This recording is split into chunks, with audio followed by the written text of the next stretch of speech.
Mr. Dukakis, I would Yep. love to have given you a proper fanfare for your speech tonight, Oh, but that's okay. I've truly forgotten what you're going to talk about. That's okay. You know what? I'll surprise you. It's a presentation I gave, given the date, over 6 years ago. Good God. It's a while. I've called it business transformation, but it's morphed into different things. So it's modernization and you know, whatever other terms are out there, but really it's all about transforming a business, and everything associated with it. Obviously I'm looking at it through a PM lens, given that most of us are PMs, but look, at the end of the day, it's there's some lessons learned, learned as a result of the one that I was doing, and I'll take you through all the details there as well. But I do have a short video, and I know it is CSC and everything like that, and CSC does not exist, but this was somebody's vision, and the reason why I will actually play it for people to see is that this is what they were thinking about 7 or 8 years ago. And this is the reason why I've kept it, because it's actually not too bad in terms of what the vision is. And you wouldn't be too surprised if in the near future that we're not actually operating the way that this video has. So that's it, Peter. Another few years will go around again. Yeah, definitely. Well, thank you for your own intro. Hello, Yeah. Michael. Oh, you can hear me? Yeah, we We can can. hear you. Oh, good. Okay. Shall I start, Pete? Mate, you take it away. No problems. All right, so what I'll do, just make sure people can see my screen here, and you can see the Milky Way or whatever it is there. Yeah, so I can see the Milky Way and the sunset. And No problems. More than 1 trillion connected devices are making their way into our environment, turning our physical world into a virtual information system. This expansion of technology is capable of connecting, monitoring, and, when given permission, sharing almost every aspect of our lives, changing consumer behavior and expectations. The future consumer is an always connected and digitally informed individual. They are empowered by their environment, with a desire for enhanced customer experiences and service. With this comes a demand for fast and relevant responses to their needs. Consumers will search for information on their own, buying either from companies they trust or those trusted by their friends and the digital community. As more and more of our world is connected, the always-on web of smart devices facilitate real-time sensing, monitoring, and authoring of information to meet consumer needs and desires.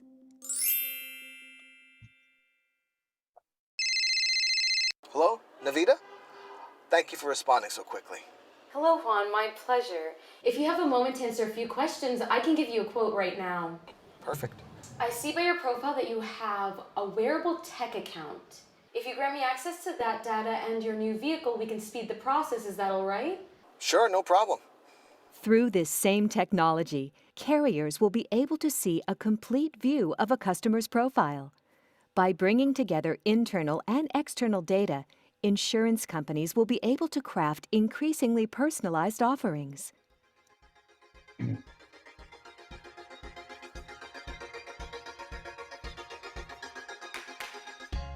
Driven by big data analytics and a modular cloud architecture, users in this do-it-for-me culture will expect immediate assistance in all areas of their lives. No task is too simple, or, if they grant permission, too personal. Their lives will be easier, and they will be kept informed and safe.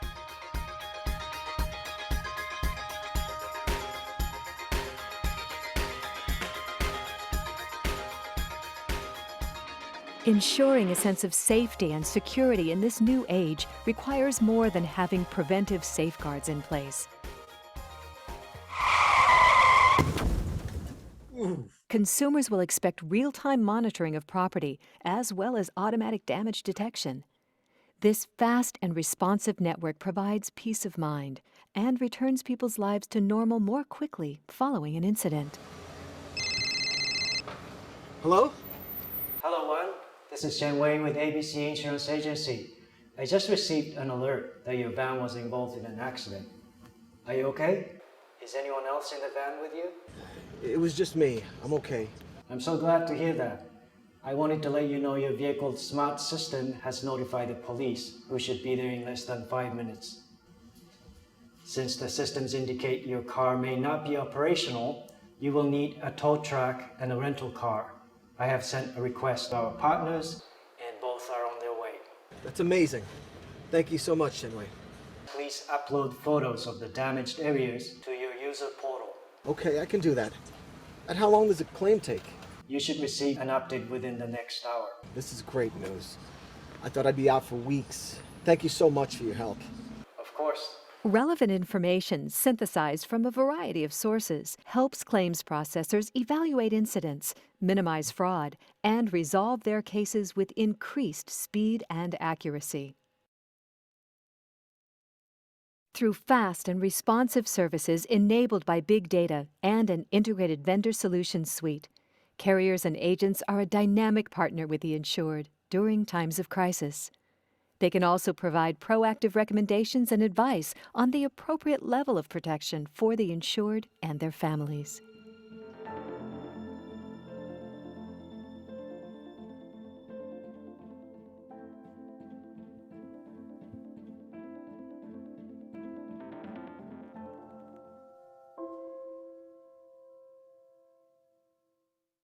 Insurers providing services to users in this age of digital things will be empowered by a product accelerator suite driven by big data, risk simulation engines, and cloud testing environments that ensure an accurate and complete view of risk profiles. Smart analytics automatically extract relevant information from vast amounts of data, greatly reducing development time and effort. Product managers can use those details to quickly and easily formulate profitable new offerings with acceptable risk limits. Testing in the cloud also greatly increases the potential for accuracy and speeds time to market. Hi, Emily. I just found a new opportunity that could improve our top-line revenue growth with relatively minimal risk. With your approval, I would like to submit the attached report to the Oregon State Insurance Department for a test run in the Portland area. Please let me know what you think.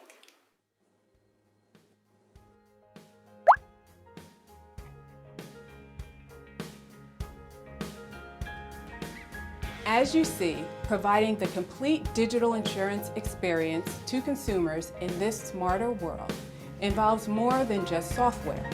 It requires an integrated approach that helps carriers keep pace with market trends, identify opportunities, make use of legacy systems, and bring products to market faster. This is made possible by working with a leading provider with both in-house expertise and strong partnerships. A comprehensive solution empowers all stakeholders to respond more rapidly and accurately to every situation. With CSC Digital Insurance, managers and executives will have a complete set of data, allowing them to identify opportunities and minimize risk. Claims processors will view entire situations at once, quickly assess damages, avoid fraud, and close claims faster. Agents and brokers will customize policies and determine the right needs for their policyholders. And all of this will keep policyholders and their families more protected and secure. When disaster does strike, thanks to CSC Digital Insurance, insurers will be there to help pick them up and get them back on their feet.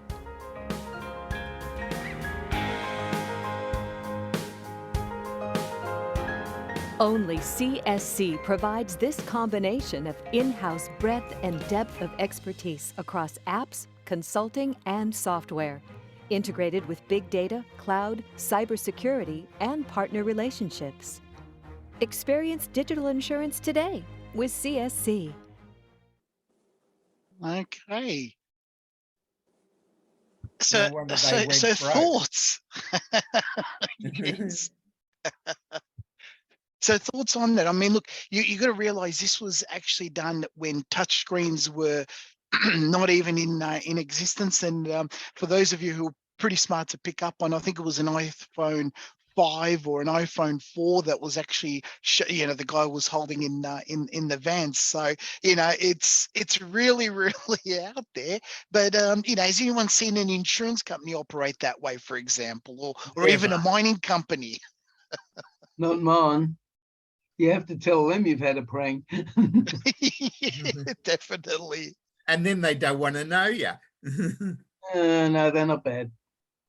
They're not No, bad. they're not bad, not bad. All right, so let me see. I just switched off the audio so you don't get to hear all my beeps and everything there. But that's, I guess, sort of in whatever it was, 6 or 7 minutes, gives you a little bit of in a nutshell in terms of if you have all the right components, you have the right flow, it makes the consumer experience really, really good. I mean, the guy bought a van, found, through social media, the best place to insure it. As soon as there was an event, somebody ordered a tow truck and ambulance or police or whatever the case may be. And it was all sort of proactive. It wasn't left up to the individual to try to do it. And most times if you think about all the interactions you have with the regular companies you deal with, whether it's an insurance company, life, health, whatever the case may be, car or house, the utilities, gas, electricity. I mean, even your ISP, I know everyone's got an ISP, otherwise you wouldn't be joining this call. Think about the interactions you need to have with them. In the event of your ISP, when it goes down, you've got to ring them and trying to get your service back up and running. So there's a number of ways of trying to do it. I mean, always like when I ring my ISP, and they eventually pick it up and say, oh yes, we've got let's have a look, your address. Oh, we've actually already got an outage in your area. We already know about it. We're trying to get service restored as quickly as possible. It's like, okay, that's, well, at least they know and somebody's working on it. But think about all those interactions you have, as I said, especially with all the companies you deal with on a regular basis. Not the one-offs, but the ones that you do regularly. Sort of, I guess, have some sort of relationship with. So anyway, I talked about business transformation. It'll be with a little bit of a PM focus attached to that there. So, let me see if I can do this. Yep, I think that works a little bit better. Okay, does that work? How does? Hang on a second. I'm doing a bit of a Peter Jeffrey here, trying to work out how to get a PowerPoint presentation to work. So business transformation, modernization, whatever you want to call it, what is it? It's essentially a project. Now, it covers the entire business, and it's all about how the business works. It's not about software. It's not about, getting the flashiest mainframe or mid-range system or whatever the case may be, or brightly colored network cables or whatever, whatever it is. It's all about how business actually works and how business functions. Overlaid with that is you inject the appropriate technology to get the result that you wish. It's all about a journey. And look, I spent a bit of time in New Zealand. I spent 3 months doing a discovery phase for a life insurance company there, and CSC at the time, and I was leading this. CSC was peddling its insurance or life insurance product and everything. And we had flown people from UK, Malaysia, Singapore. I think we had a couple of people out from somewhere in the US as well. And they started documenting all their requirements to see what changes they need to make to the product to be able to install it. So it was essentially a product driven sale as opposed to a business transformation. So, I would go in and listen in on a couple of these workshop sessions that were happening during discovery. And, you hear a lot of the business people talk about, oh, we need to calculate our policies on this frequency, and we need to be able to do this, and we must send this out, and we must do this and this and this. And I'm sitting there and I'm sort of thinking, hang on a second, they're telling us how they work at the moment. So the whole purpose, and this took about 6 weeks to actually figure out, because it was a very large project. Hundreds of stakeholders here, whether it was from the agents who were selling the policies all the way through to collections and claims and all that kind of thing. And all that they were doing, even though it was supposed to be a transformation and make their business easier, that what they were doing was saying, oh, this is how we do it. This is how we should do it in the future. So they never had somebody question and say, hey, you're saying you need to calculate this policy, fortnightly, for example, and make sure that you collect fortnightly policy fees or whatever the case may be, or monthly, or whatever ridiculous thing that they were doing. Nobody challenged it to say, hang on, that's not industry best practice. What you should be doing is doing this and forgetting about this and this and this. Needless to say, after 12 weeks, we documented, we worked out how much customization we needed to put into our product. And needless to say, the project didn't go ahead because it was just going to be the exact same solution they had now. So it didn't actually deviate. It didn't actually end up providing a benefit, whether it's to their customers, to their staff, to their management, to their stakeholders or shareholders, or whatever the case may be. There was no real benefit. It was pretty much the same old way of working because, hey, that's what a lot of people who had been, with the company for 20 and 30 years, because, hey, they're the experts. They're the ones that know how the business works. And guess what? That's what they wanted to continue to do. And in actual fact, the CIO at the time for this particular insurance had actually put his neck on the line over this one, and I don't think he actually survived too much after the project got canned. So it was one of those career flip of a coin, whether it went ahead or not. So so there you go. Now, was there a question there? Sorry, guys. I was going to say that's very common, for at least it used to be. Yeah. People basically want to turn the paper-based system into an electronic system, but that's actually but they don't needed. Yeah. Yeah, and that's a really, really good point there, Ian, because converting a paper-based system into electronic, there should be some sort of benefit where there's some steps that can be done in a slightly different way, or you could you be in a position where you can bypass some steps as well. Now, look, at the end of the day, it's all about taking the business on a journey, and it's a journey about discovering what are they in there for. Obviously, as Peter says, there's every business wants to make money. I mean, that's a given. But how do they want to stand apart in the market? What do they want to be known as? I mean, look, we've all heard about Uber and how it disrupted the taxi industry to the point where the taxi industry, is clearly not the same as what it used to be many, many years ago. Yeah, it's all about that journey. Well, what's that, mate? You actually get some service from the taxis these days. Well, exactly. Whereas you never used to get that. Sometimes you'd be in a rattler. Sometimes the driver perhaps wasn't well presented. To say the least. Whereas they didn't turn up. Well, they didn't turn up. Yeah. Yep. Well, that in these days, isn't that called a plumber these days? Well, yes, but I wasn't thinking about plumbers. Fair enough. I mean, I use the 1300 app quite a bit when I, I just find it really good. Yeah. I don't really want to use an Uber because who the hell are they? Yeah, no, exactly. No, but it's good that they've cleaned up their part of it. They've gone through a little bit of a transformation to get to the point where they are. I'm sure they're still using a lot of the same systems and processes that they had. It's probably more of a change of the way that the manual component works in their processes. But at the end of the day, this is not an upgrade project. You just don't sort of rock into a business and say, hey, we're going to upgrade you. We're not going to install new software. That's not business transformation. We're not going to deploy new PCs, as I said. It's not a matter of getting a bigger, better server, and that's business transformation. You'd be amazed. One of the big banks has recently ordered, Z16's mainframe from IBM, and they're calling that core modernization. And I'm thinking, well, no, it's not. But all you're doing is buying a new box that can actually do a hell of a lot more MIPS than the Z14s they've got running at the moment. So that's not necessarily what it is. It's all about going in and trying to change the business. And change is difficult at the best of times. Okay. And why would you do it? You know, it's a huge investment. I mean, I'll talk about an insurance company that, not the life insurance company, a health insurance company. I was actually involved in, DXE, CSC, whatever you want to call us. I'm Luxoff now, so probably doesn't matter too much.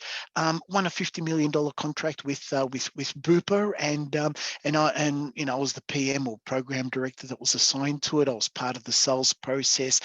So they wanted me to at least run the first phase, which I did, and I got out of there because they didn't have the right attitude or culture to be able to achieve what they basically wanted, and we didn't necessarily help them either. But anyway, why would they go about doing this business transformation? It's all about getting trying to, I guess, make things a little bit more easier. I mean, you know, with some government departments, we all know you ring up and they say, hey, you got to go and fill in a P54 form to do this, and you fill in the P54 form, and somebody then goes and says, oh, you also need this other form and this other form, and it makes it really, really difficult. The process to the end consumer becomes too onerous, right? You know, there are old systems. There's old systems in place. There may have been acquisitions. I mean, a lot of these insurance companies have acquired, you know, many other insurance companies over a period of time. Hey, banks do the same thing. I mean, you look at Westpac; they've got Bank of SA, Bank of Melbourne, St George Bank, and Westpac, and they all of those still operate. I mean, you know, before Bank of Melbourne became Bank of Melbourne, they were Resi Statewide Building Society, whatever the hell they were called. And as soon as, you know, Westpac ended eventually buying them, they tried to get rid of that brand, and they found they lost a lot of business. So they needed to keep that brand there to maintain that business. You know, for those of you who read the papers, you would find that ANZ has actually put in a bid for Suncorp. They actually want to buy Suncorp because they've got a really, really good loan book, and guess what? ANZ isn't doing too well in terms of their loan book. In fact, and this is all public information, yeah, it's all gone backwards. Well, they get Hasselhoff to do the advertisements, so you know, go figure on that one. And you know, for the first time, ANZ actually went in negative as far as their loan book growth was concerned, where the rest of the market was going to positive, and that's obviously just before all the the interest rate hikes that we've seen that our central bank have actually put up. Part of it is also trying to reduce cost. I mean, this is the main driver for most organizations. If it's cheaper to do the same level of business, why not do that?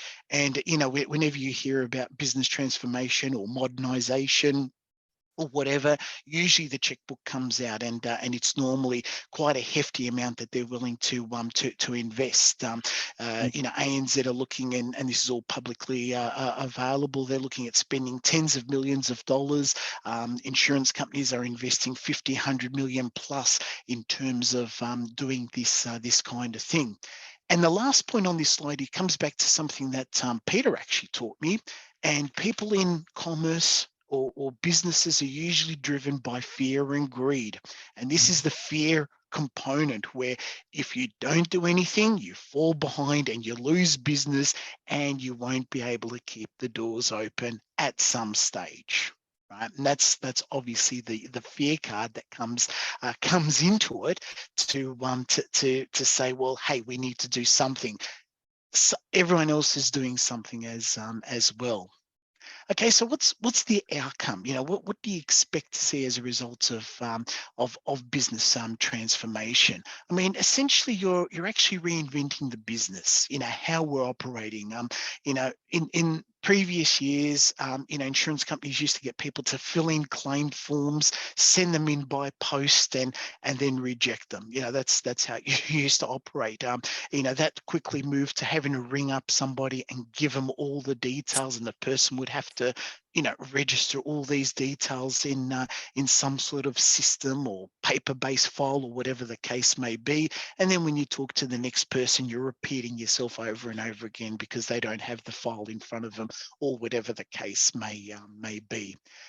Introducing a level of automation, doing things once. I mean, look, these days you can actually go in and most companies will allow you to change your details. Where if you pay, well, for example, your ISP on a monthly basis, and you've given them the credit card, they'll let you update the credit card. They don't want you calling them anymore.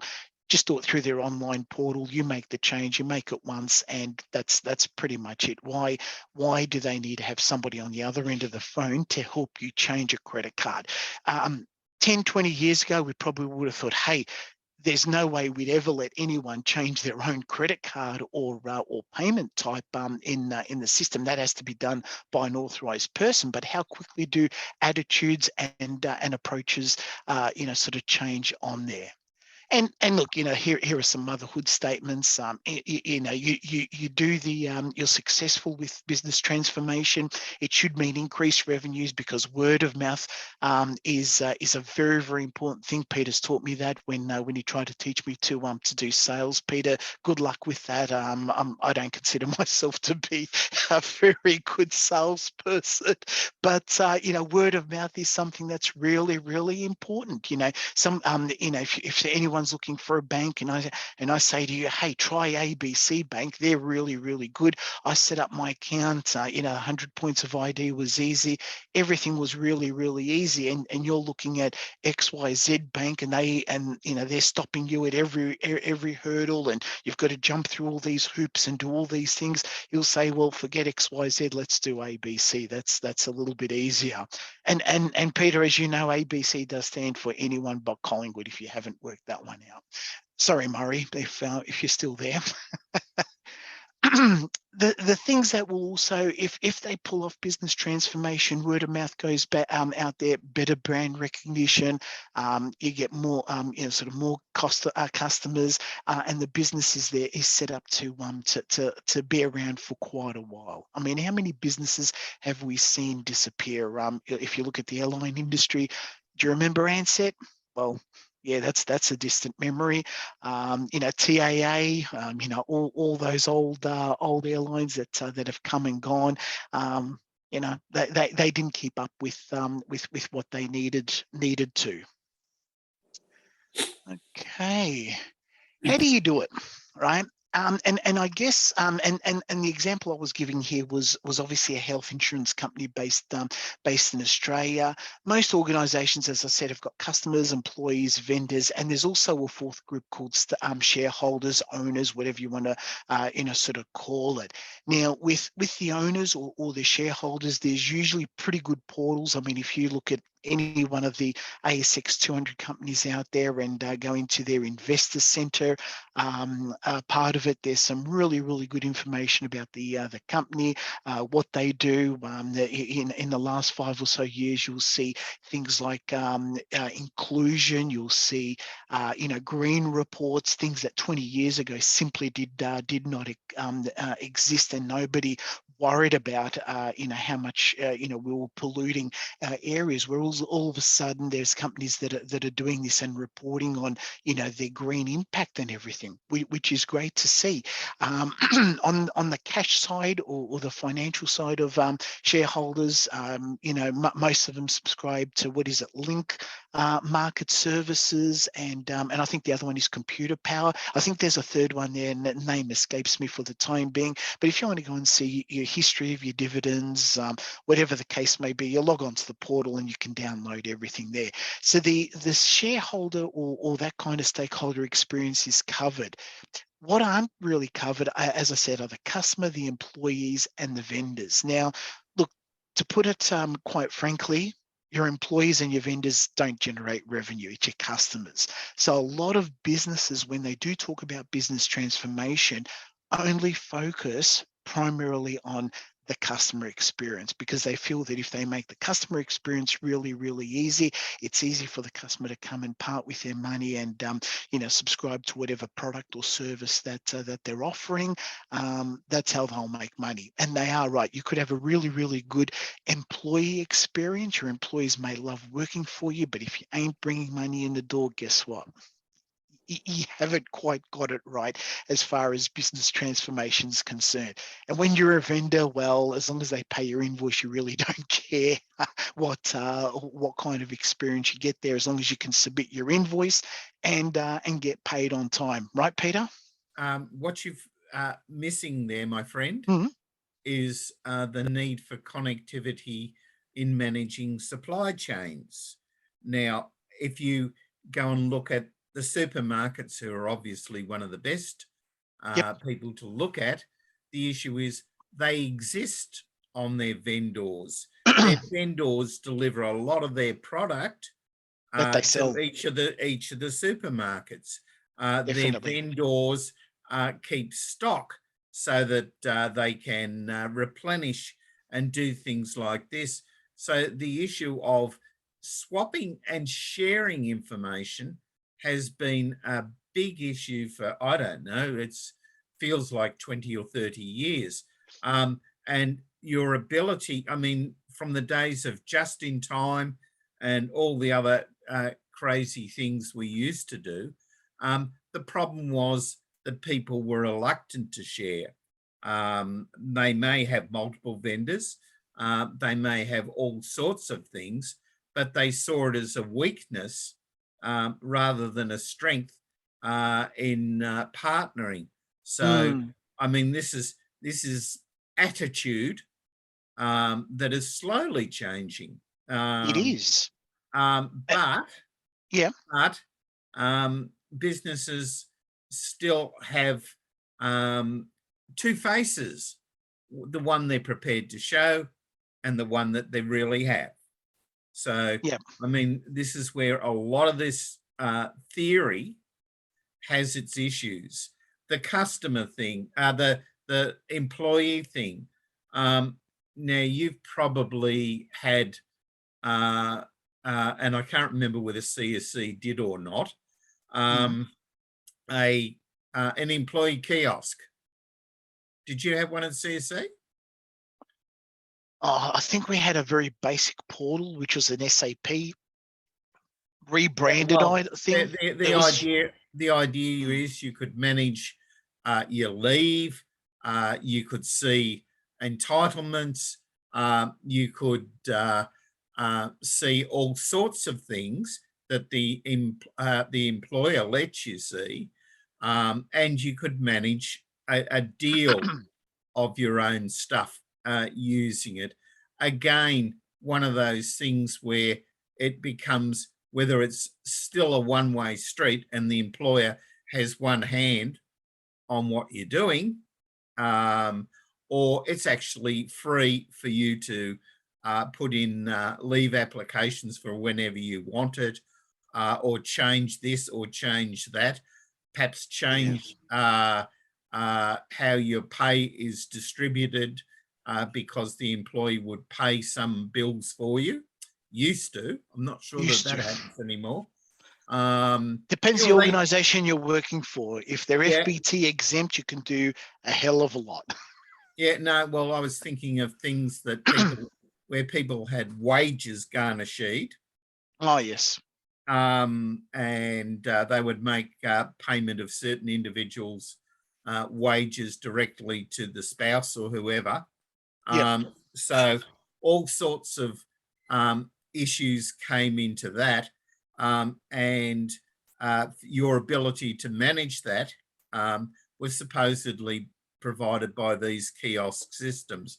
Biggest problem with it, I've never ever heard them work successfully. Mm, The intent is there, but look, I guess Peter, and it's a good point that you actually say there. They're not necessarily willing to invest a shitload of money in there to make sure that the experience is good. Sure, their function, the function that you talked about, managing your leave, your bank account where your money, your salary gets paid. All of those things are good, and there's a plethora of systems out there. Some of them do really, really well. In fact, I've had to use some PEOs, which are professional employment organisations in different countries where company I currently work for does not trade. So, but this is their job, and the portals that they have there are really, really good. They're professional, they're slick, because guess what? Where their money is coming from is from somebody like myself who needs to have staff operating in different countries where, as I said, the company I work for doesn't actually provide, and we're not registered, so we're theoretically not allowed to employ people in sort of those countries, and that's where a PEO comes in and makes life much easier. They charge an arm and a leg for it, trust me, but at least they do what you need to do. And the other thing that you spoke about there in terms of companies and exchanging information, a lot of this actually came out in Japan. A lot of companies, or the philosophy with Japan or different Japanese companies, is that, hey, we join forces and we become stronger that way. And now it's sort of leading to quite a bit more in the Western world than what it used to be. There's an ad on TV where it shows a couple of young school children doing a show and tell, and this ad is all about AWS, which is Amazon Web Services, and they actually use some of their customers. So in one ad you see Target and I don't know who else, Iconic or whoever it is that uses Amazon Web Services, and they actually use 3 of their customers in one ad. And it's like, when I first saw it, I thought, hang on, who's advertising here? And then at the end, it came up with AWS, and it's like, oh yeah, that makes a little bit more sense, because Target and the other 2 companies that were in that ad had nothing to do with each other. The only commonality was the fact that they use Amazon Web Services to be able to allow their customers to order online. That's basically what it came down to. So yeah. Well, look, as part of this, I will focus a little bit more on the customer journey, because most organisations do have customers, and that's where the revenue, as I said before, is generated. So the basics are, look, we've got a list of customers. Every business has one of those. If you happen to be in Medibank, well, you've got to be careful in terms of how securely you store this information, and perhaps not store it all in the one database. You actually try to spread this around to sort of minimize the risk of somebody getting in there. I heard that the people got hold of the data by getting somebody's password. Yep. Oh, is that what it was? And somebody high up in the organisation with lots of access. That would have been against that. That'd be an oops moment, wouldn't it? Certainly would. Yeah, absolutely. And look, in security circles, and I'm going off on a little bit of a tangent here, in security circles, even within a LAN, which is, your local area network, or within an organization, there is something called zero trust security architecture. That means that just because Peter Jeffrey, who's employed by Productivity One, just because he's an employee does not mean that Peter Jeffrey should have full access to all Productivity One systems, processes, and everything, all the assets that Productivity One own. Given that he's a one-man shop, it's probably a little bit different, but that's what it is. So sorry, Ian. If you're senior enough, somebody's got to have that access. Yep. Your wife. Yeah, and the higher up the chain you go, yes, that's absolutely correct. But that's where the risk increases. And if what you're saying is correct, in terms of Medibank, somebody higher up, had a simple password, perhaps password 1234 hash. How dare they? Somebody managed to get it from them. Or a very high up senior executive, very drunk, blabbing, and someone capitalized on it. Yeah. Yeah, but a lot of things. I don't know if you can see that on my phone there, but basically that is a multi-factor authentication. Those numbers that are on there change every minute. So every time I log on to a system, and it absolutely drives me nuts, it asks me to log on, and I need to type in one of those numbers again. Every 60 seconds or every 5 minutes. It only keeps me logged in for a certain amount of time. And I tell you, it drives me absolutely nuts to have to do that, because I have to actually keep referring to to the phone, and if something happens to the phone, I'm dead in the water, But that's the kind of thing that they need to be able to, fix that type of but security. I wonder for an executive whether they simplified the security, which I remember doing that at BHP for some senior people. They didn't want to go through the fob or anything. Yeah. So, yeah. Yeah. So, well, that's the sort of people who need to be become the coach of Collingwood or whoever, and get the usual treatment. Or there we go. I always knew it was going to come back to footy somehow. yeah, well, shoot them. Well, at least St Kilda's coach, mate, will remember his passwords from last time he was there, so you'll be all right. Maybe not. Yeah. Hey, the interesting thing is, I know, sorry, we've gone off on a bit of a tangent, but but now they're introducing lifelong passwords, but those passwords need to be about 16, 20 characters in length. But the beauty of it is that you never need to change it. But you do have, as I showed before, you've got the extra codes that you need to keep typing in. But the passwords are really long, and there's a theory that says, well, the longer the password is, the harder it is to actually crack it with brute strength.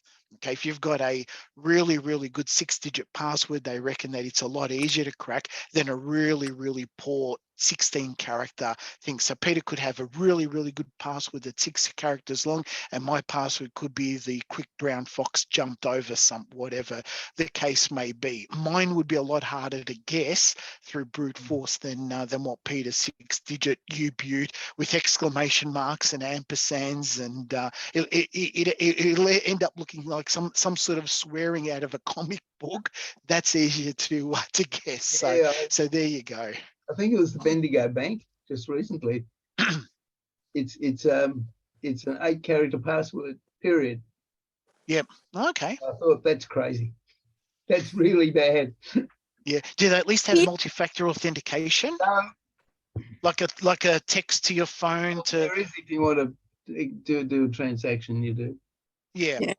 So look, at least people can see your money, which you don't necessarily want them to. But look, if they want to transact, I know my bank, if I decide to go and spend something, a little window pops up and says, "Oh, before we can approve this request, you'll get some sort of security code coming through to your phone, and you need to enter the 4 or 6-digit number." Not a very good way of doing it either, because there are hacks on but they actually use VIP, whatever it is. It's a number generator. I mean, if they get that right, VIP access, that's what it is, which is actually a very good system. Someone did a presentation, I can't remember if it was Ian or Colin Wong, where they said, if you've got uppercase, lowercase numbers, and then one of those special characters, it can take up to 7 years to crack a password. Is that not the case anymore? With processors going faster, it would probably come down a little bit, but that's what you're talking about is brute strength. Brute force, I should say. Yeah, like when I do mine, you know what I found for the best passwords? He goes, me fine, I'll have to go and answer that. Yeah, no, I use foreign countries' little town names that they're obscure. No one would ever know of them. Uppercase, lowercase, and then special characters. And you know what? They've never, ever been cracked, ever. Yeah. Now we know. Well, as you know, passwords aren't you have to know, until now. There's a lot of little towns around the world, so you have to know which little towns. So, But you realize that companies no longer store passwords. They actually create some sort of hash that goes into the database that theoretically, when you do type in your password, it creates this hash and then it compares what's in the database. So passwords aren't necessarily stored, you know, the traditional No. way, as Peter, you probably would have in your order processing system, you know, at what was that lingerie company that you worked for? Rock Oh, Hey, mate, we didn't have passwords. didn't need It was just a screen-based system. No sign-ons, no nothing. You just went to a terminal. A menu was presented. You entered it, and away you went. We didn't think about those things. And then, you know, there was the spare passwords temp, you know, there'd be about 10 people using temp to get in. Temp and temp. Yeah, my what's he thinking? The TV via satellite, right? I've got two of these set-top boxes, and they both have the same password. And it's 1, 2, 3, 4, and everybody has the same password. And I sat the other night looking at it and going, this can't be right, and there's no opportunity for you to change it. It'd be interesting if the executive from Medibank will lose his job. I wouldn't be surprised if heads roll, even at Optus as well. Yep. Yeah, well, definitely. The CEO should lose her job because she shouldn't, you know, she should have made sure everyone's data is protected. Yes. It's the duty of care. And know, if you don't, you are out. You trust these people because unless you give them your bank account details, they're not going to sign you up. So, you know, and then if your bank account's drained, the bank doesn't want to know because you gave them your bank details. So how do you win? Yeah. Win with these well, look, things? I avoid that, and I've even taught my mum, who does the occasional online shopping, never save her credit card. Always keep the card locked unless she's going to use it. Unlock it, let the transaction come through, immediately lock it, and always type in the number. Don't save it. Don't let them keep it there, because, you know, it can go to all hell very, very quickly. I am worse than your mum. I will not do, and I've got an IT background and an IT degree as well. I will not use my credit card online ever. Ever. The only things I pay is from bank to bank. Everything goes on credit card and then bank to bank. And touch wood, I haven't been hacked. Or I personally use my credit card at a store. But you can lock it. A lot of the banks are now introducing locking functionality. So if you know you're not going to use it for a little bit, you can just lock it. No transaction will actually be processed through, whether it's Visa or MasterCard or one of the other Discover, Diners, whatever payment scheme or whatever card you've got there. It'll be rejected because the card is locked, and then you unlock it when you want to do a tap and pay for your groceries or whatever the case may be. So I've trained my mum to do that, and she hasn't been ever since she's been doing that.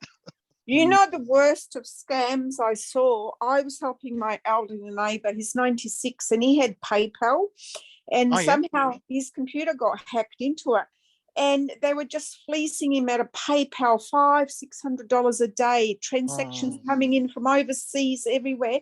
I recovered a little bit of money, not a great deal, because then he wouldn't put the effort in with the bank to go through it.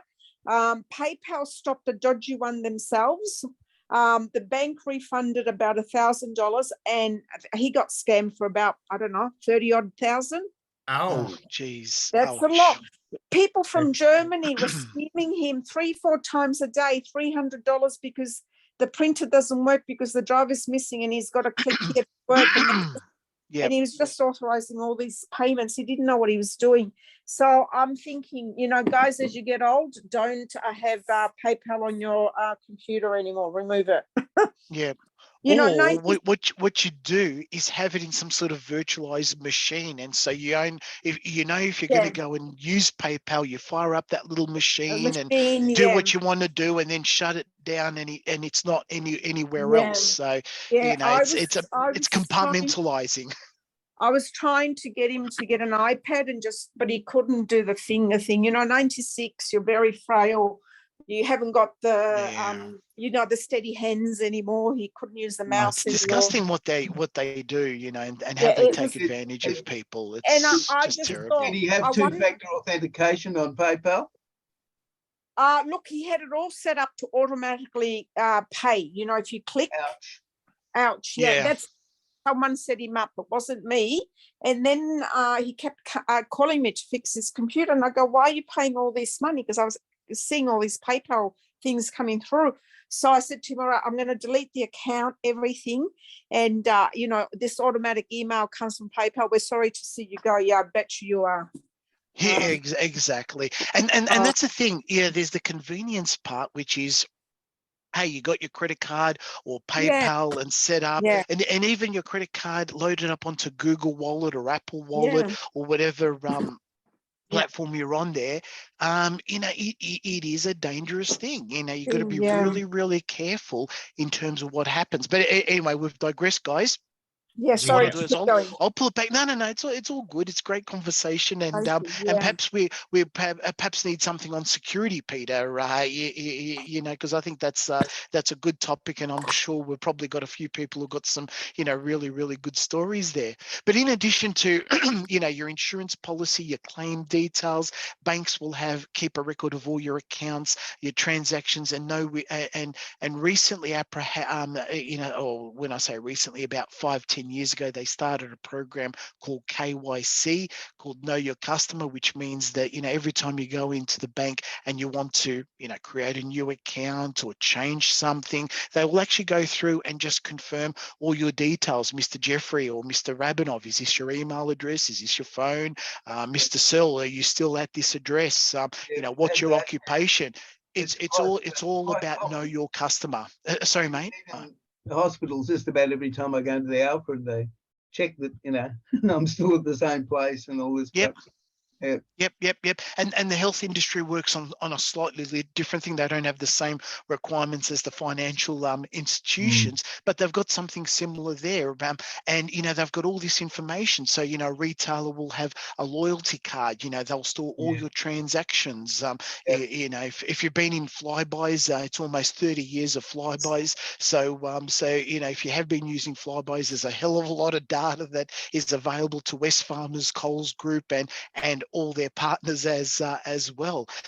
Your car service place, whether you take it to Toyota, Mazda, or whatever the case may be, they'll have a log of everything, as well as to send you a reminder to say when your next service is due. I mean, I keep getting these texts for a Subaru that I don't even own. So obviously somebody's put in the wrong phone number, and I keep getting these texts which I just keep ignoring. But that's really what it's all about. And they're trying to improve that customer experience rather than leaving it to in the car service part, leaving it up to the customer to remember to ring up and make an appointment. The car service place wants your business. They want your loyalty, and they'll turn around and say, hey, Vita, your car is due for a service. Would you like to book it at, next Tuesday or maybe not next Tuesday because it's Melbourne Cup Day, but next Wednesday at 8 o'clock, we've got a spot for you. And you think, geez, how convenient is this? Bang, do it. It makes the customer journey a lot easier. You're not going to disappear and go elsewhere. Yep. Okay. All righty, go over to the next slide. So this is the one where I'd actually introduced this insurance company as AEIOU Insurance, which was basically Bupa at the time. I think after 6 years, I can talk a little bit about that. I made up some components just for dramatic impact there.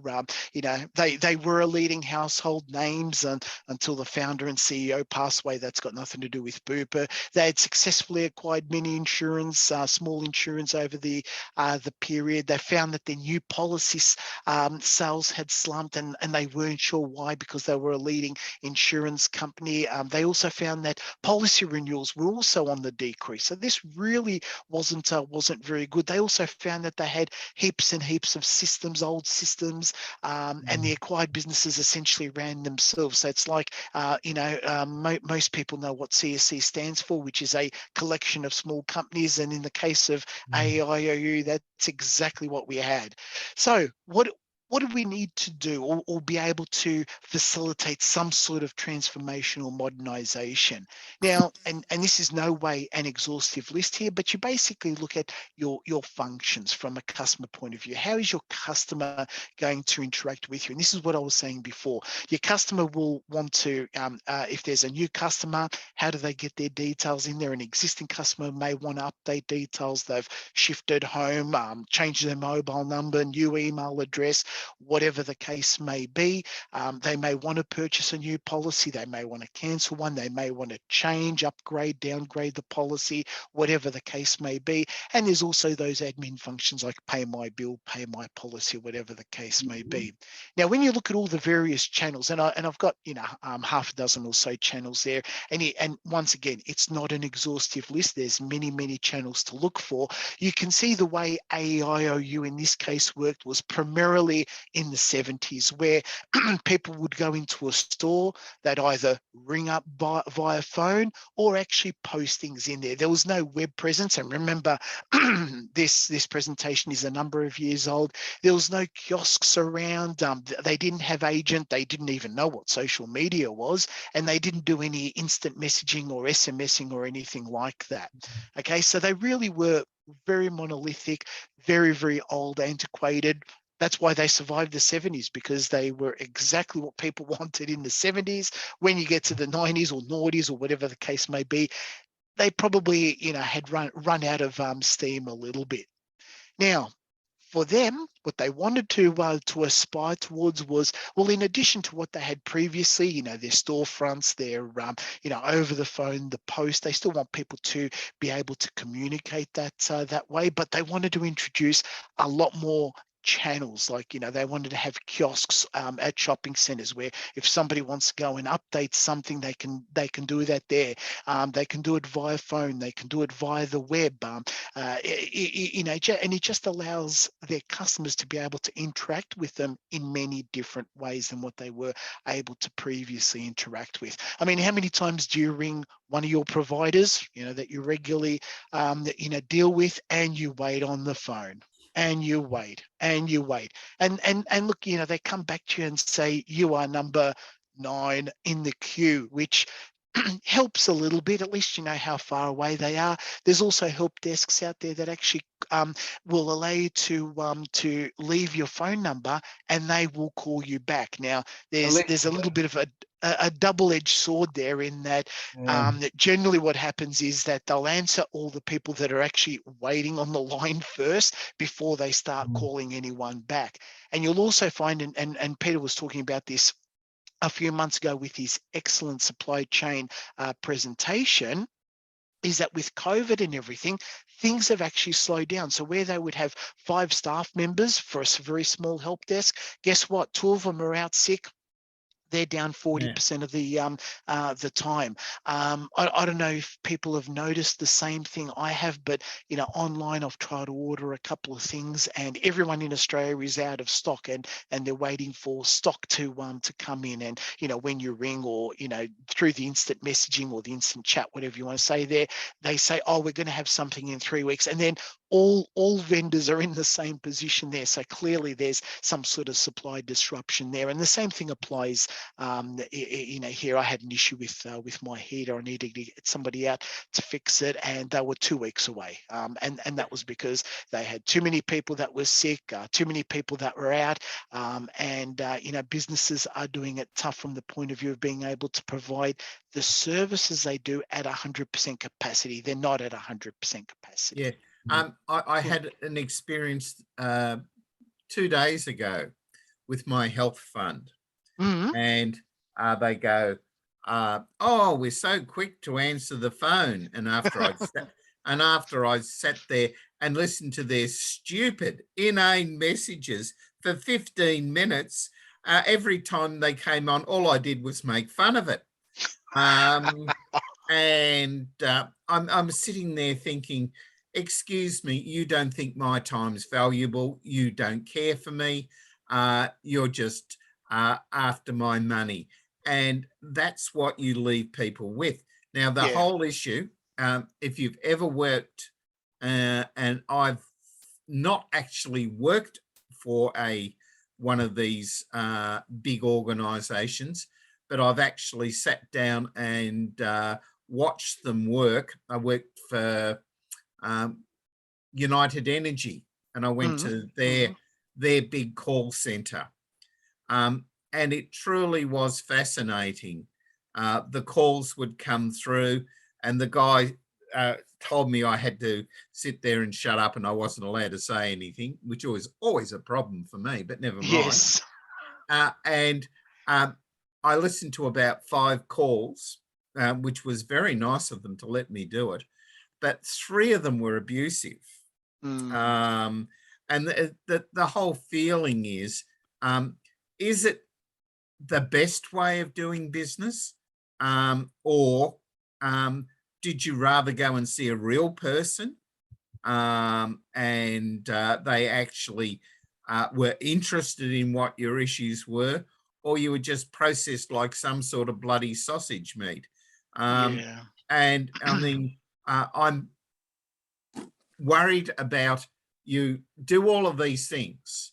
And yep, I've got to tell you, without doubt, the current generation could not do it any other way. I doubt that they can say 3 words to a person over a counter. They'd have to ring them or SMS them, standing next with to emojis. Yeah, they with need emojis. Yes. Or And you are right. They do that now, Peter. I was at Woolies today. They overcharged me. She didn't know how to do a refund. And this is a senior manager. Yep. And she had, one of those earpieces on in her ear. You couldn't see it. She was talking away to herself, asking someone that knew how to do it, to walk her through the thing. And then she still couldn't follow the instructions. And Wonderful. I said, for God's sake, just refund me and reprocess it. That'll be the easiest. I need, I've got to go. And then the other thing about the call centers, I think what's disgusting and should be banned, apart from those people being abused on the phone by, their customers, irate customers, you then have these disgusting managers inside the call centers who listen in on the calls and abuse the staff for missing, I don't know, a question to, is there anything else we can do for you or whatever? Do you know what I mean? I think that is the most degrading thing and should be banned. I remember there was a couple of cases where people took their own lives, really young kids, in their 18, 20-year-olds. It was terrible. It was disgusting. Absolutely disgusting. I mean, that's I guess probably a cultural shift as far as the community's concerned, because look, in the 80s and perhaps even 90s, abusing somebody over the counter or even over the phone was unheard of. Correct. Whereas it's progressively gotten worse because people don't have patience. Well, it's not that we don't have patience. We were served by expert people, people that had subject matter expert. Now they throw anybody with no training, no knowledge, no product knowledge, and they frustrate you to the nth degree. And they don't know. And they don't know. They read off a script, and if it doesn't fall in the script, well, bad luck. They start being abused. Do you know what I mean? Yeah. I had the experience with Telstra. The phone up the farm has been playing up. I believe they've recorded my 19th complaint. Truly, I'm sick and tired of them. Every weekend you go up, the phone don't work.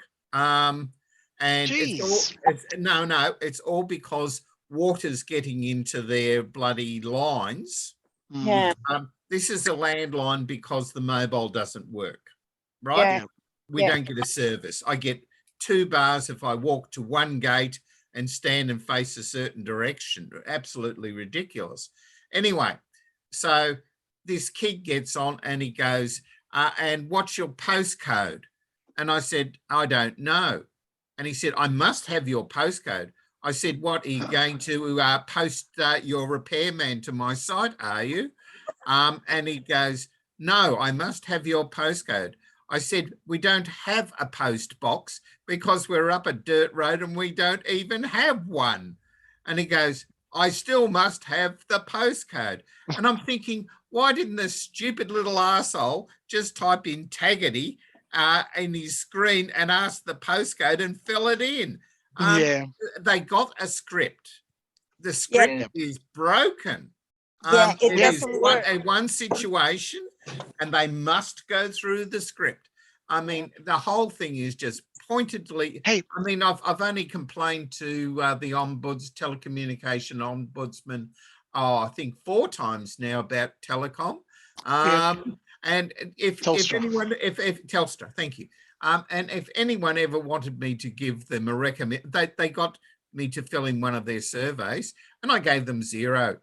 And rightly so, well deserved. And I mean, where is the service? They don't want to run copper service anymore. We can't get NBN. When we tried to get it, they sent the bloke out when we weren't there.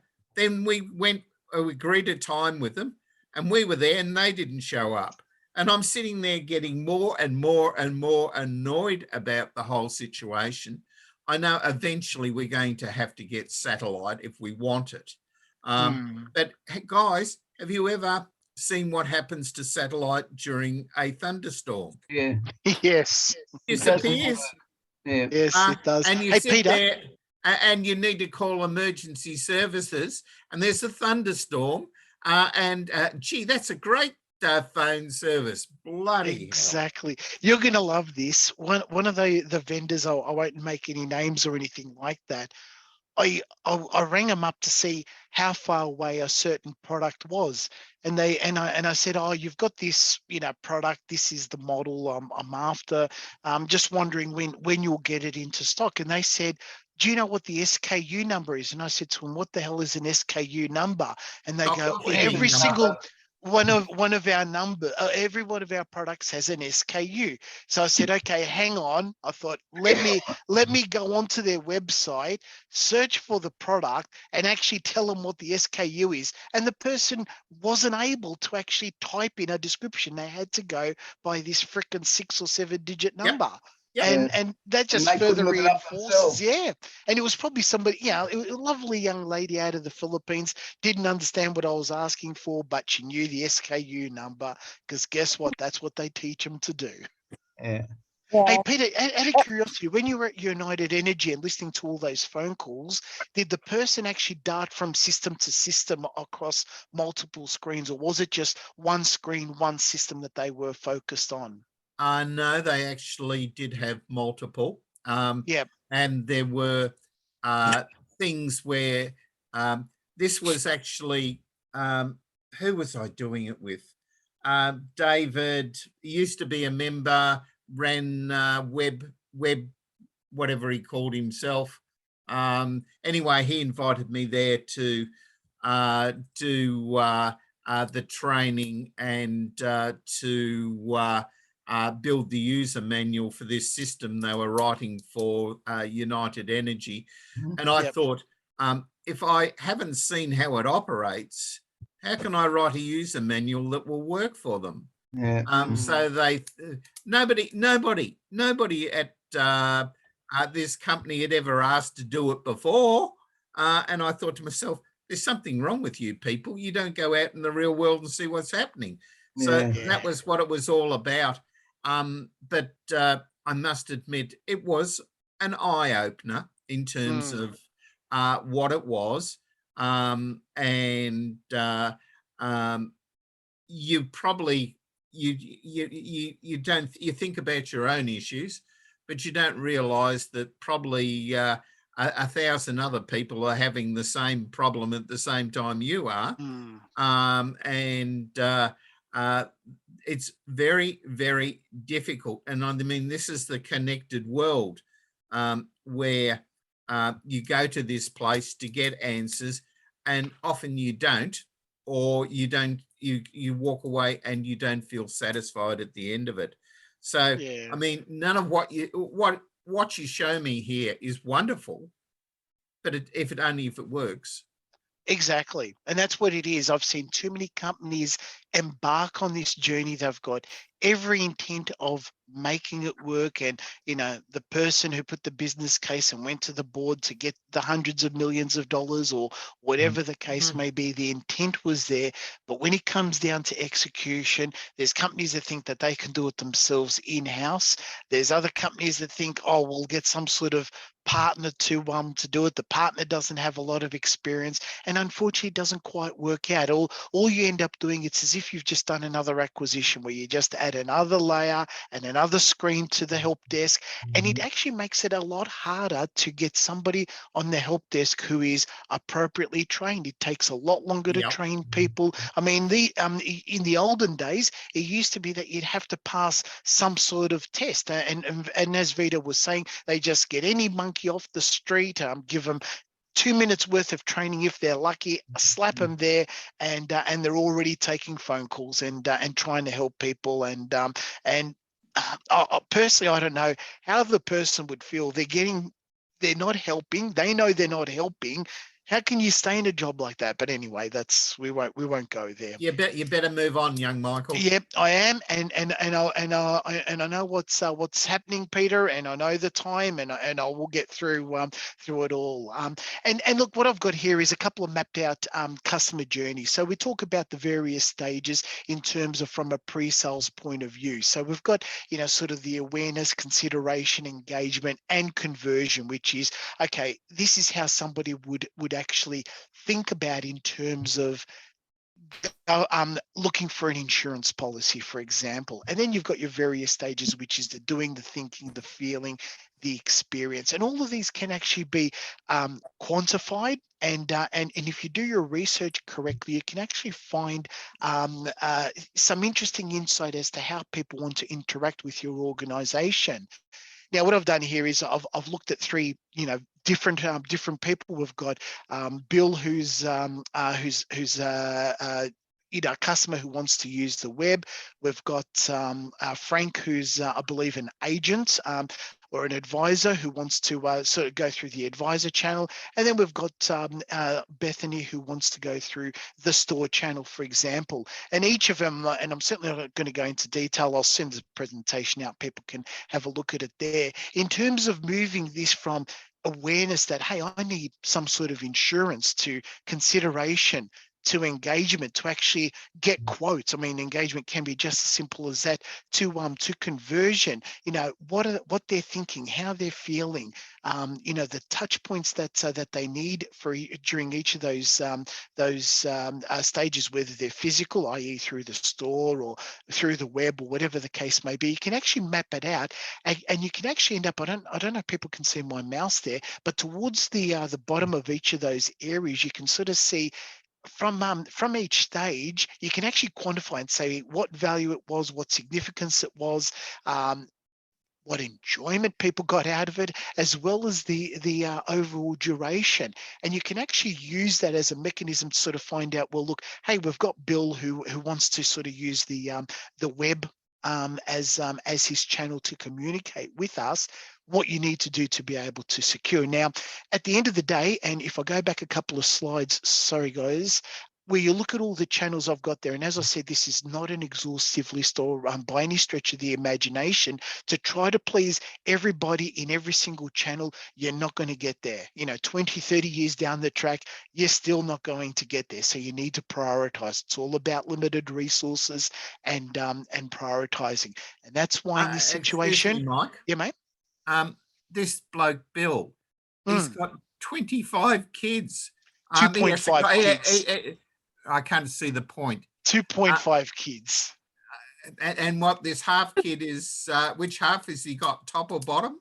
Well, he's actually got them half the time because he's actually divorced from his first wife, as you Oh, can see I, there. I You thought he may was. you may not be able to see it in the text there, but there is a little bit of a story there. So we always try to bring, when you do this kind of thing, and you've got a character, in this case named Bill, you always try to put some sort of paragraph to describe what's Bill's background, where is he coming from, and you can see it in the UE ads. They say don't make Yeah. assumptions about various people and everything, but yeah, Bill's got a story, and look, unfortunately, guys, I don't have time to actually take you through all of these in great detail.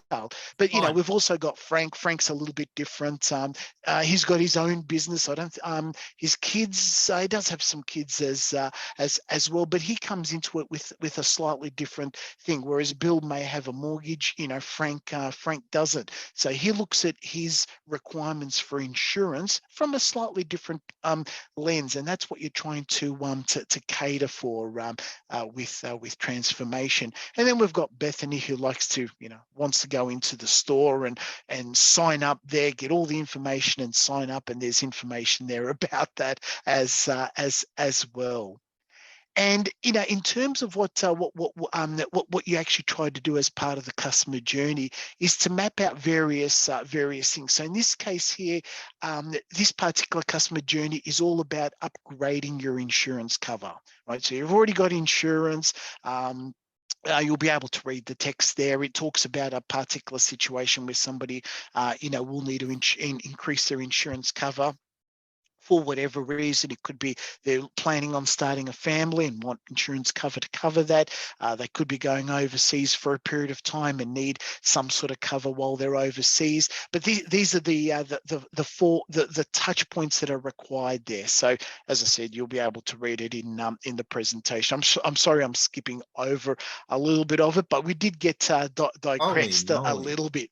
Now, this is basically around the process mapping, and I think Vita was the one who actually asked for it because she remembers the swim lane diagrams. Now, I deliberately put something in there that you're not going to be able to read even in the presentation, because what it's supposed to show is that each swim lane, each horizontal lane represents a role. Okay, and within each of the role, something happens. Process box next to the next person or to the next system or whatever the case may be. So in order to be able to complete this workflow, which is talking about creating a new policy or upgrading the policy or whatever the case may be, there's always steps that need to be followed. And as part of whichever organization undertakes this, they need to be aware of what their own requirements are from a business point of view to make money, whatever regulatory requirements are based on the industry that they're working in.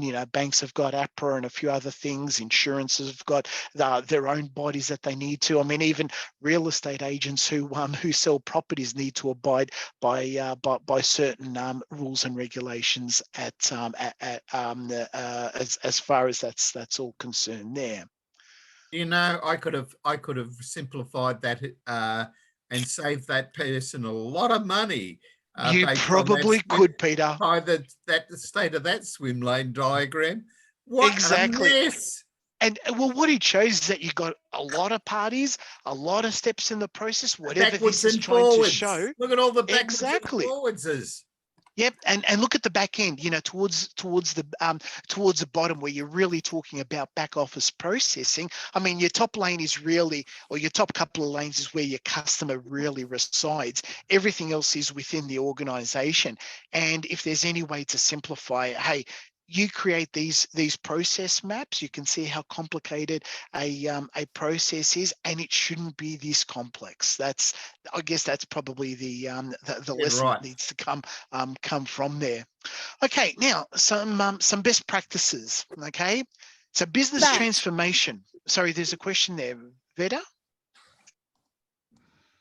I just said thank you for the swim diagram. That's okay.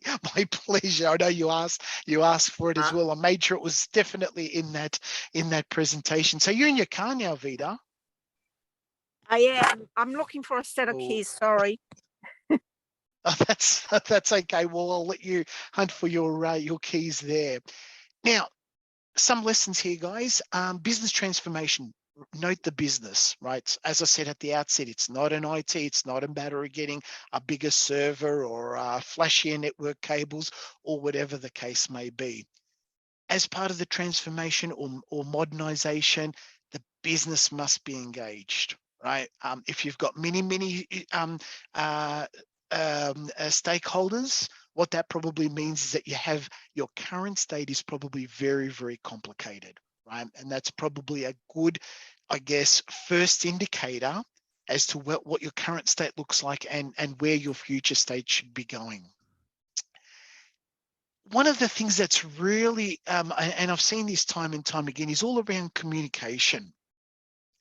There should be a lot of ask sessions, ask questions, regular updates back to the to those stakeholders. A lot of them are invited into workshops where they share their information. They talk about this is how we do a policy, or this is how we upgrade, or this is how we change bank details for a customer, whatever the case may be. They never hear anything back. All right. And that's that. You don't get buy-in from these stakeholders because these are the guys that are either going to make it or break it. You don't engage them well, they're the ones that are going to say, well, whatever you develop is going to be crap and I'm not going to use it. And I've seen projects being torn apart because of that, and eventually they get cancelled because of that kind of thing.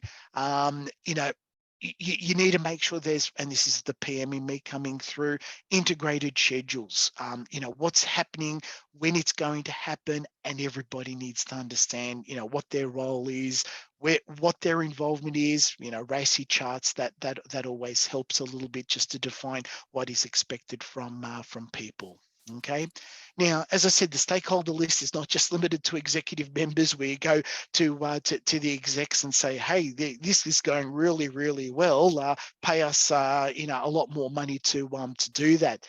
It's the business that should be providing this. Remember, I said in the very early slide, this is all about a journey. The business should be the one that is reporting, you know, to the executives to say, yes, you know, we are going to make our business a lot better. We're going to make it a lot simpler. We are going to be able to, you know, the capacity that we have with the help desk. If you want to look at the help desk, yes, we're going to, you know, with moving down this path, we're going to be able to increase our capacity on this. I mean, I did some work for Saab Systems in defense industry, and even though it was a very small outfit, they only had 10 FTE. That 10 FTE, when we first started, my team started on that, they were pretty much at 100% capacity, going to about 105 capacity. Once we finished their processes and there was engineering components and requests for quotes and a whole bunch of things that they actually needed, we actually we got them down to about 80, which meant that they could actually grow, take on more work without necessarily needing to increase their headcount to be able to do this. Transformation projects, and I'm just skipping over a couple of things here, run for a long time. You know, they're multi-year. You know, taking the business and especially many stakeholders on a journey does take time. You know, you'll always change the way you know you're doing the business. You're introducing new channels.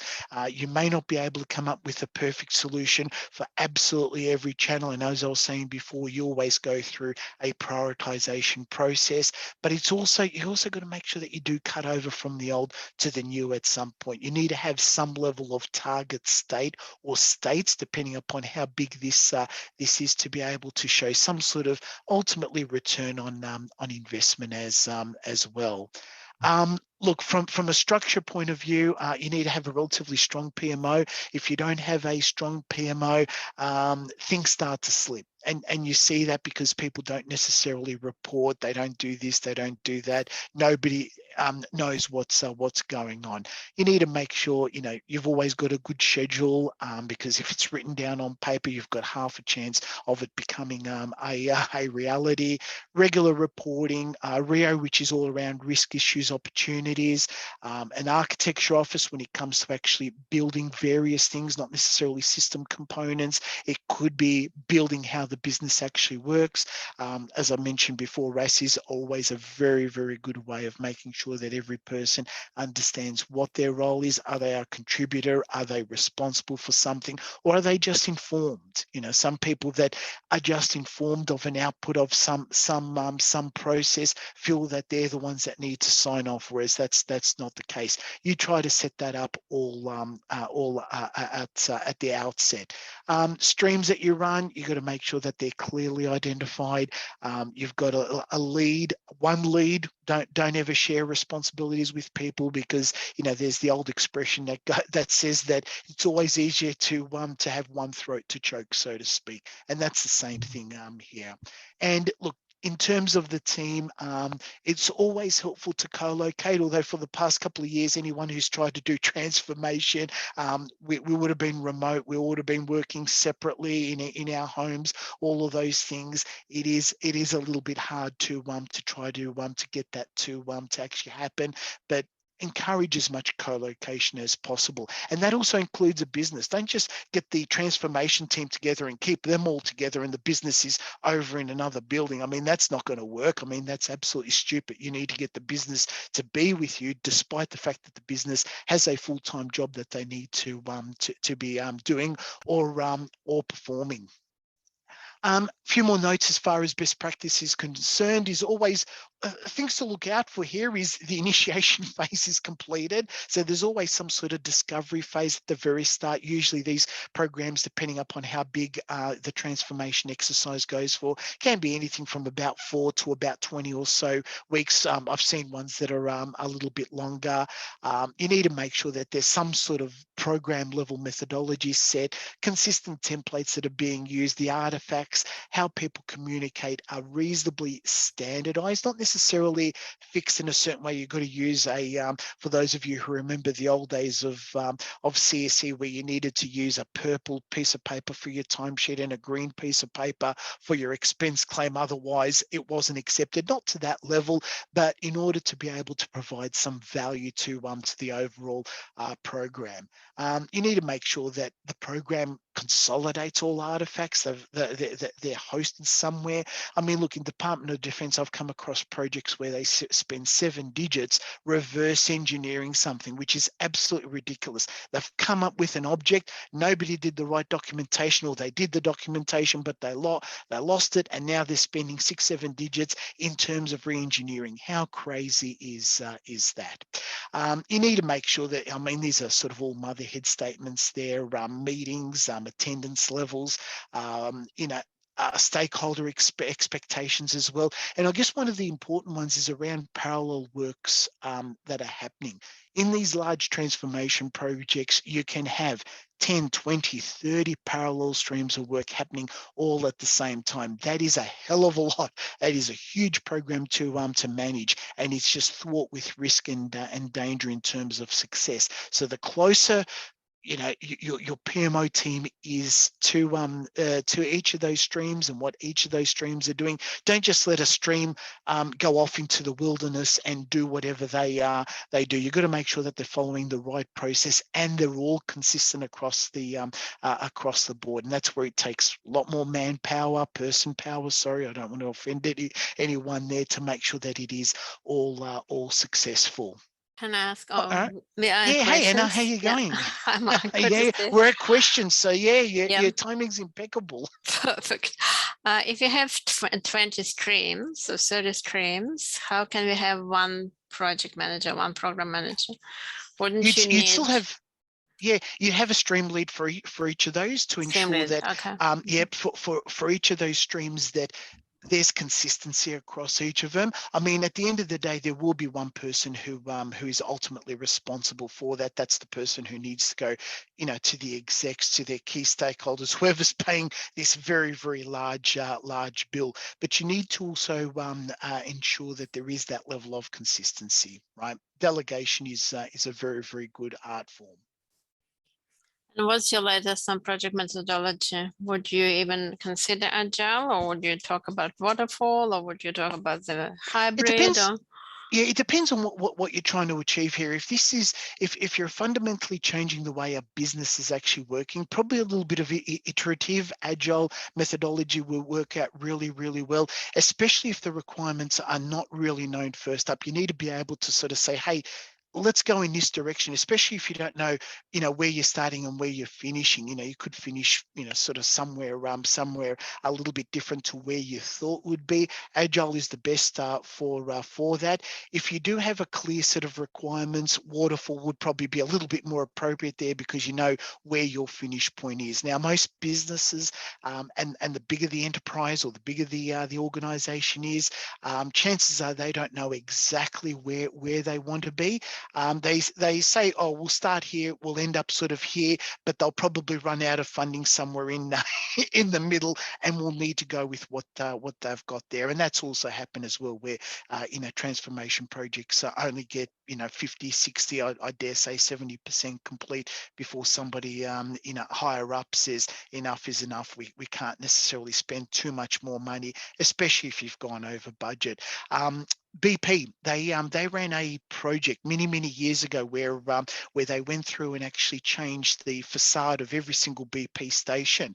What we see today. That I think that project started something like 20 years ago.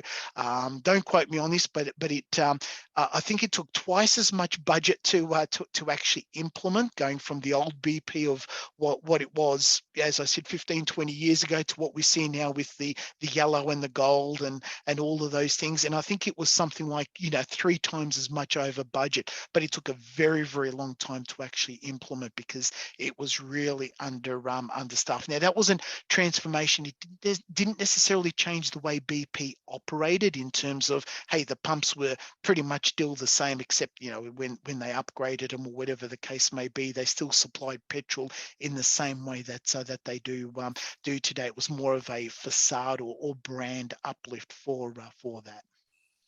Thank you. Okay. So Peter, 10 minutes early. Gee, you're really good. For those who came a little later, our next meeting will be at an external venue where we will have food and break bread together, which will be truly wonderful. I'm looking forward to that. And people. Brain Teasers by PJ Jeffrey. I have worked diligently and extremely hard to make a most rotten set of questions, which you all deserve. Yes, I've included and on my little list here: science, history, sport, geography, literature, politics, people, movies, flora. I don't think I've got any flora. Technology, television, music, and anything else that you would like to name. So please study up. You will all no doubt be failures, as you always are. So what's external venue, can I ask? Well, Anna, this is going to be the question. We discussed it earlier. What I need to do is find a venue that has a private room. We've come back to a number of hotels that we've been to before, but because we haven't used those venues in so long now, I'm not even sure whether they have the venue or they will be interested in hosting us. So leave it with me. I will be sending out, when I find out a bit more, I will be finding out what's available. They will be probably more, a city venue works well for some. My friend Morris, I know, but it's probably more likely to be southeastern where we will have it. But again, it comes down to, and God knows who offers what anymore after COVID. So many things that were available before are no longer available. So leave it with me and let me see what I can find out. But it will be lovely to actually see people in person. Agreed. Yeah, and I mean, let's face it, COVID's not over. Anyone who thinks so is just silly. But the whole point of it is people are feeling a little freer about doing things. So I think it's about time that we actually, instead of meeting online all the time, that we actually get together in person. So Hey, Peter, I've got a question, mate. Yeah, mate. Yeah. Hey, Colin, how long is your current video loop? Mine, Zoom. What do you mean? Because you look like you're on a video loop. You know how previously you had it? You had one of those. I was sort of looking at you thinking, how long you is thought I the was loop? on the video loop, yeah. Instead of on drugs, Colin. My video loop includes this. That's a lifestyle. Yeah. It's shocking. All right. Well, look. Peter, can I I just had say questions something? too, Bora. You sort of you haven't closed the topic off yet, have you, Peter? No, mate. Go ahead. No. You sort of jumped in. I was waiting. Because I was late, I didn't want to jump in case I was covering something that was already covered. But I will read now that Ian's recording this, then I'll watch it over. But one of the things I wanted to raise, and it's sort of a question. I mean, it's one of the, I have to say, the saddest periods of my career was when I was, I'd have to say, what's the word for it? I mean, abject failure comes to mind, but I was put in charge in consulting of setting up a business transformation practice. And so deeply interested in that topic, but it just failed for all sorts of reasons. And it was one of those things where I was press ganged into it in some ways, where we were, we'd reorganized our consulting practice. It was almost like a yearly process. We had Armand Bagdasarian, I think, reorganized us a couple of times, and then Wayne Banks became the VP consulting, and he reorganized us a couple of times. Yeah. And it was Wayne that I was first, I can't remember. Armand had me pegged into a sort of a knowledge management role. And then Wayne wanted me to move into minerals. Previously, I think Ian Morrison was covering off minerals. Warren Slater was covering off petroleum, even though really only ever had one petroleum project really with BHP Petroleum. So that was good enough for him to be the petroleum lead. And then Warren Slater became the mining lead for a while. And then Warren didn't really want to, he didn't like being a consulting leader. He wanted to do the consulting, and so I got press ganged into firstly going back to doing the minerals lead role, and then talked into, Wayne had this bright idea after going to London and seeing how the European practice had embraced this whole new methodology around business transformation. And he said, well, we should be doing this in Australia. And I said, yeah, absolutely. But, and you're the man to do it, Colin. and I'll just so my question is, where did it all go in a way? To me, I see it as a complete lost opportunity for CSE, where they really had excellent credentials in, many of the books in business process re-engineering were written by CSE people. Right? They were leaders in the field even before the BHP IT acquisition. And so they had this deep experience, particularly in Europe. And so they built this whole practice around it. And it was pretty impressive. And if you let me, if you bear with me on just a couple of slides, I thought, where is that shit? And I remember there was a couple of slides I had to present to a consulting group that sort of just summarizes it in just, where is it? Yeah, so it's the consulting, and can you see that? Yeah. Yep. Yeah, so it's only just 3 slides if I quickly go through it, but Yeah. Just so it's a new team within consulting and innovation services. That was another, we kept having name changes, consulting and innovation services. And so I was covering business analysis and design, business improvement, Lean Six Sigma, business process management, MES systems, and organizational change management, with a coordinating point for other areas that we didn't really have services in it, but we didn't have anyone at that time leading those. So I was providing the coordinating point. And then, that was an interesting slide. I like this one, where what is transformation? It is all about making a step change in your capability. That also has to be ambitious and sustainable. And I always like that slide. But this was the methodology, and I quite liked it. It was a great methodology where you basically, I've lost the, I'm losing the videos. Where's my videos? Anyhow, so it was this shape, transform, manage. Sometimes it was called the shape, transform methodology, but shape, transform, manage. The thing I liked about it is they split the thing into a design component. You're designing for the future, which has got a lot of the classic program design stuff, but managing the change, you say you put equal effort into managing the change, which I think came through from what I heard of your presentation on it. Of course, it's transformation. It's all about business transformation. It's not just doing the IT stuff. And anyhow, so my question really is, where did, and I'll turn that off now. Did you ever, I mean, is there any, I assume it all died to some extent because the UK, the European consulting practice was always getting into trouble financially, and in decline. We had a fantastic French practice. We had a fantastic German practice. All of them were in a death spiral while I was there.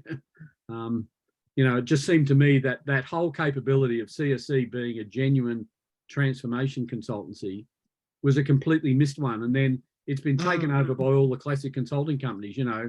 Of course. Even McKinsey sees themselves as transformations. And I think it all came down to Accenture made so much money out of ERP projects that McKinsey, you know, I mean, Peter will know, McKinsey were famous for doing strategies and then, you know, walking away and leaving someone else to it. They'd never get into strategy implementation. You're dead right. They would wait to be hired to be come back in and say, why didn't our strategy work? Right? No, you got it wrong. The first time they come in, they say, you should decentralize. And that's the strategy. 5 years later, they go, you should now centralize. Correct. And I used to sit there going, and they pay them money for this? Yep. So very strange organization, McKinsey, but the thing you could never knock was they had the ear of many of the big boards around the world. You know why that was the case? I give up. Why? Because they're all ex-McKinsey as well. It's possible. Yes. It's possible. Well, you had Marius Kloppers was an ex-McKinsey consultant, for example. Was he really? Yeah. There you go. Well, I mean, even in our BHPIT days, this was the business that Jeff Marriott was trying to run out of Newcastle. And I kind of tagged along with them. I was sort of how can you put it, a visitor to what they were doing. And I sort of got a little bit of a Guernsey at times to help them out. But it's one of those things, and I think Michael touched on this. The issue comes down to, it sounds wonderful, let's transform the business. But as Michael said, it comes down to cost and time. And you either run out of one or the other. Or the other. Yeah, it's exactly how it works. And it never really meets what the highfalutin objective was. Yes, and this is something that I believed in with Productivity One, is step improvement. The thing is, if you try and bite off it all at once, I don't think you're going to succeed. But you take one piece of it and improve that, and then take another piece and improve that, and have a continuous process. I mean, after all, change is continuous, and business improvement should be continuous on the same basis. Now, most organisations don't do that. They're looking for, and it's all about low-hanging fruit. How many times have I written a strategy and they've all rushed up and gone, oh, look, this bit's easy, we'll do that. And then the bits that are a bit harder up the tree, they go, oh, no, that's going to cost us money. Oh, no, that'll take us time. Oh, we won't do that bit. And you sit there and you think, now I've thought about it as a balance thing, and you should move progressively down the track and move towards the end. But it's not just running out of time and money. People run out of patience with it. And I think that that's part of the problem as well. So, I mean, it's got to be a business. The problem is, I mean, you think doing it right. Yeah, and Peter, you think about some of the government organisations, Medicare, it's been around since the early 80s. They've got a mainframe. They've got so much that's been thrown into that mainframe to actually transform that, because what you also got to realize is that the people that created Medicare many moons ago, if they're not already retired, they're already 6 feet under. You've lost that knowledge. It's almost as if they've gone down a certain path that they're not going to be able to recover from, and it's almost as if any transformation is going to be extremely difficult. And I did make a note. I didn't actually say it, but in one of my slides, it talked about the fact that if you don't change and grow and adapt, you will end up going bust or closing down or shutting up shop. But there is an exemption to it unless you're a monopoly, and Medicare is a monopoly because they're the only organisation that hands out government money to doctors and everyone else who subscribes to that particular system. So they're going to be around for forever. Not necessarily. Well, unless the government shuts them down, which I hope they don't. I had a discussion today with a gentleman who some of you know, and he was suggesting to me that the Chinese were going to take over. So Medicare wouldn't last forever under that, Mike. Ladies and gentlemen, I do need to bring it to a close. I didn't get an answer to my question, actually. So what was your question? I still want your question. What happened to all of that stuff? And it really, I you actually had great credentials in business transformation. There was a great methodology that never really took off in Australia. No one really understood it. In hindsight, it was a fool's errand for us to even try in Australia with our lack of credentials. It's the one thing you've really got to lead, unless you've got a real expert leading that sort of thing to say, well, here's all the transformations I have led before.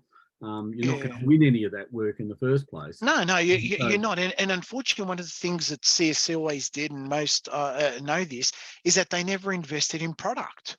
No. Right. And business transformation, Colin, what you're referring to is obviously we had success overseas because people either tripped over some of these things, they got the right people and somehow brought it together. To be able to implement something like that in Australia is really, really difficult because it needs investment. And unless you're billable, in a billable role, remember that's what consulting is all about. It's not. So unfortunately, it didn't take didn't go quite very far, and it was also compounded by the UXC buyout as well. UXC had consulting, or CSC had consulting as well. Now CSC would do large scale transformation type projects, as you know, Booper, which is what I spoke about briefly, was one of those projects which I ran the discovery phase, and then I went running towards the hills because I didn't want to do the second phase. With UXC coming on board, their consulting was about body hire.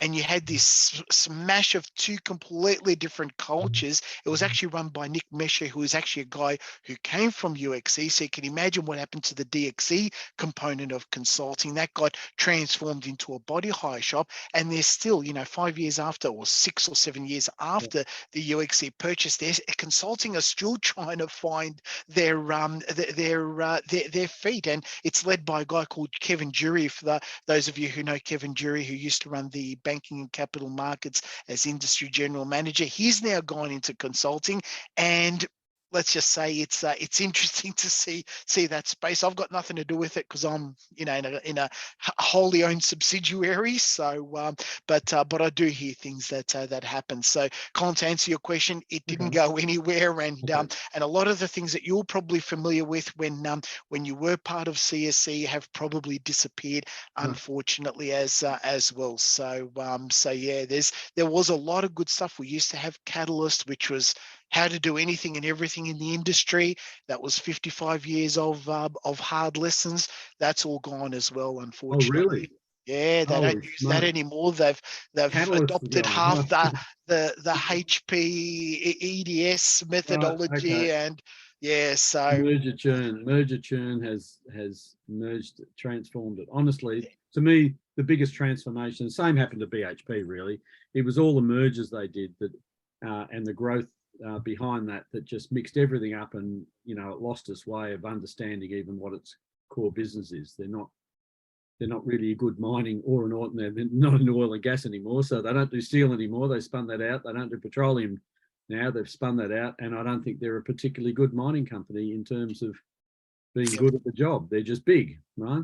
Yeah, they're just big. Yeah, and look, it was a huge change for CSC when we took over BHP IT. A lot of the stuff that CSC used to have was taken over because BHP. I think with BHP we ended up doubling or trebling in size overnight, and there was a lot of BHP people that wanted to work the way that they used to work at BHP IT. So it's as Charles Darwin would say, the strongest and fittest survive. Indeed. Ladies and gentlemen, we've gone over time.